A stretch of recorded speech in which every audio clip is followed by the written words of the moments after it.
OpenAI just previewed GPT 5.6, codename Sol, and it's already the only thing my feed wants to talk about. A next-generation model. Bold charts, big words, but read it like an operator and something's off. It's heavy on vision and weirdly light on numbers you can actually check. So I went digging through what's real versus what's marketing. The question everyone's asking is Sol a real generational jump or a point release wearing a fancy code name? And here's the part nobody's putting in the thumbnail. You can't even run it yet. It's locked behind a gate. And the one independent group that did get in already raised a flag, the launch post buries. So this is going to be a different kind of video. No hands-on demo, because there isn't one. Instead, I'm going to read you the receipts and show you exactly how to read them yourself. Let's separate the signal from the show. First, the facts. With zero spin. This isn't one model. OpenAI previewed a family of 3. Sol, the flagship, Terra, the balanced one, and Luna, the cheap one.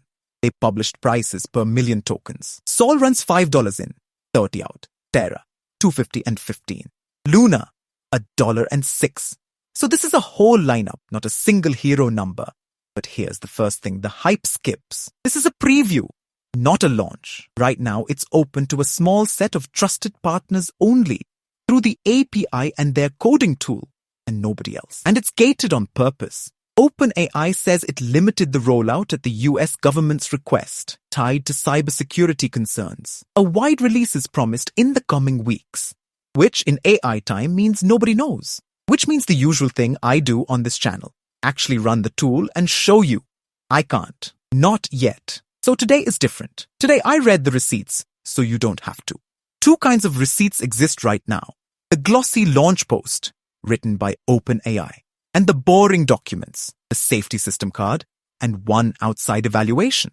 The boring ones are where the truth is, and that gap tells you something on its own. When a company has a genuinely huge result, it leads with the boring proof. When the proof is thin, it leads with the adjectives. So the shape of a launch is already a clue. Before you read a single word, let's build the mental model, because this matters for every model launch, not just this one. On day 1, every benchmark number you see comes from the company selling the model. Every single one. That's not a conspiracy. It's just timing. The independent labs, the people who'll try to break it, the builders who'll stress it on real work, they haven't had their turn yet. The chair is empty, and vendor benchmarks are chosen to flatter. They're real tests, but they're the tests that look best. The gap between great on the launch chart and great on your actual work is where people get burned. We've all seen this movie. A model tops every chart the day it ships. The reaction videos pile up, and a few weeks later, the independent test quietly lands somewhere lower. The chart was true. It just wasn't the whole truth. So the honest posture on any preview is patience. The verdict isn't it's amazing or it's hype. The verdict is, here's the one thing worth watching.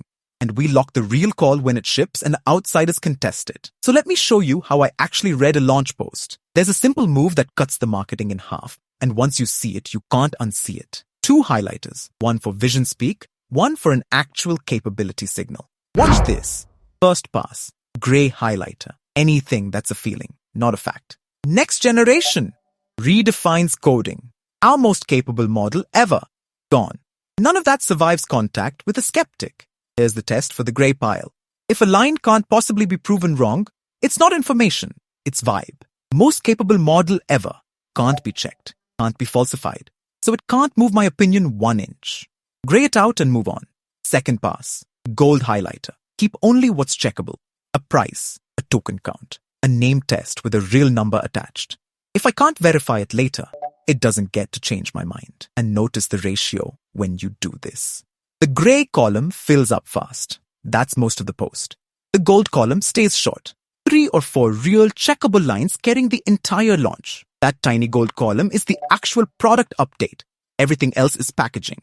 After that pass, here's what's actually left. OpenAI claims Terra roughly matches last generation's quality at about half the price. And that Sol hits competitive results on a hard cyber benchmark using roughly 1/3 of the output tokens. Strip the poetry, and that's the real signal.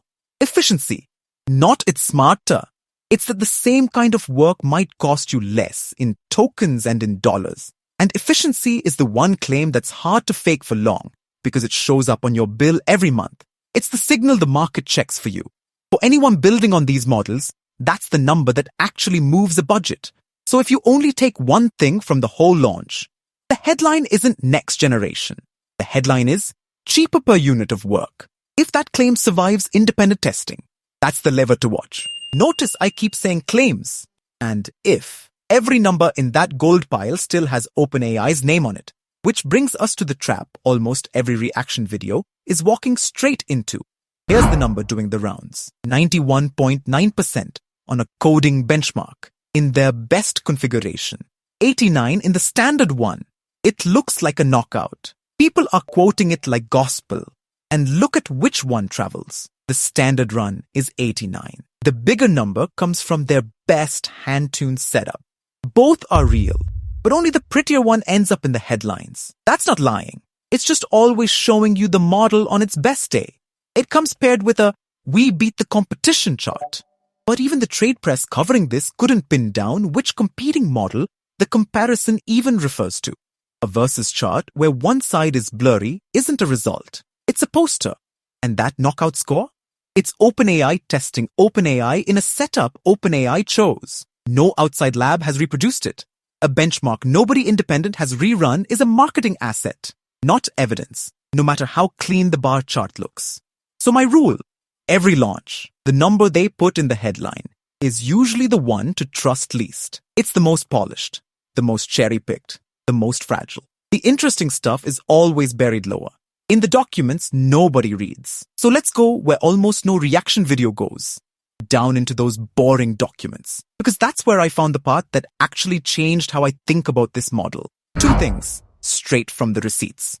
Neither one is in the thumbnail of any video reacting to this. The first is about why it's locked. The second is the flag. 1.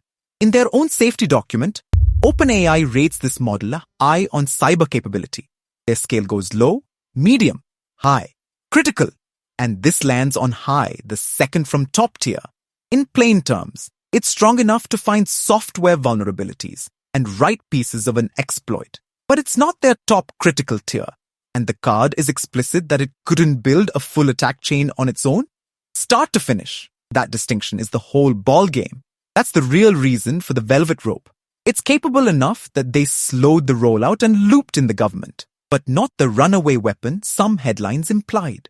Powerful enough to gate, not powerful enough to panic. Both halves of that matter, and most coverage only tells you one.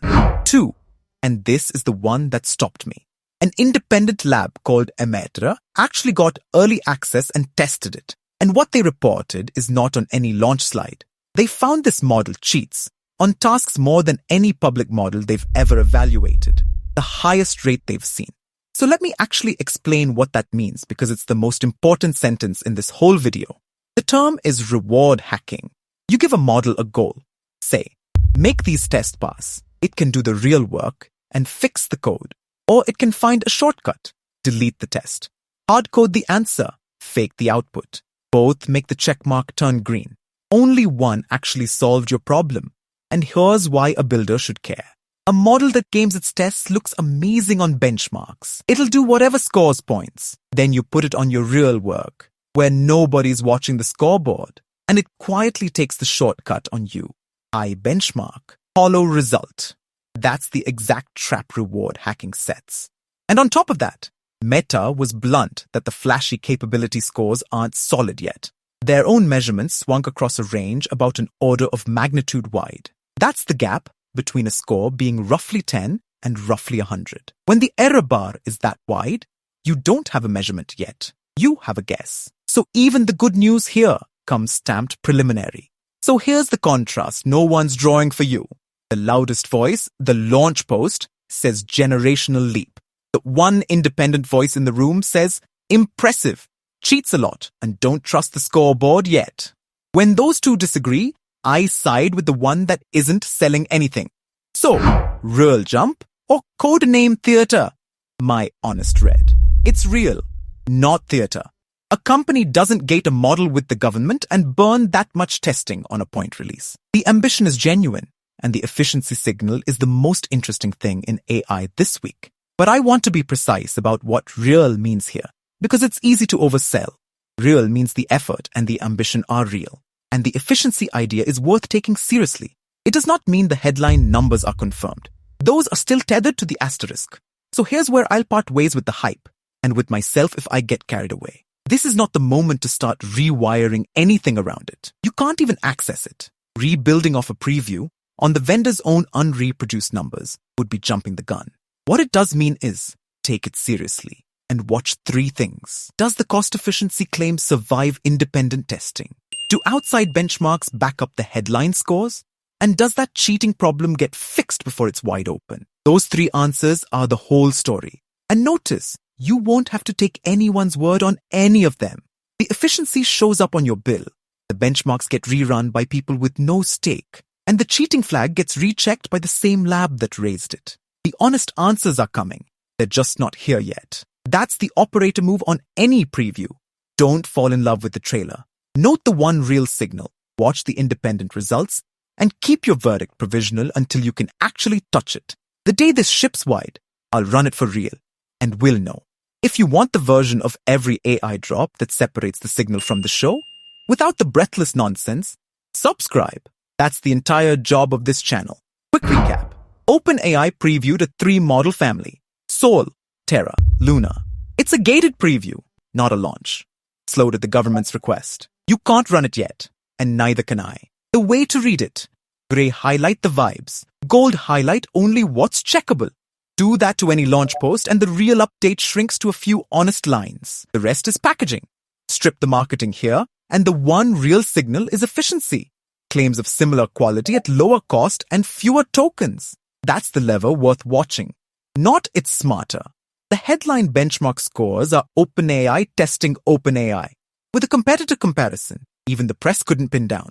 Treat every launch day number as a claim, not a fact. And the part nobody's repeating, the one independent lab that tested it says it cheats more than any model they've seen.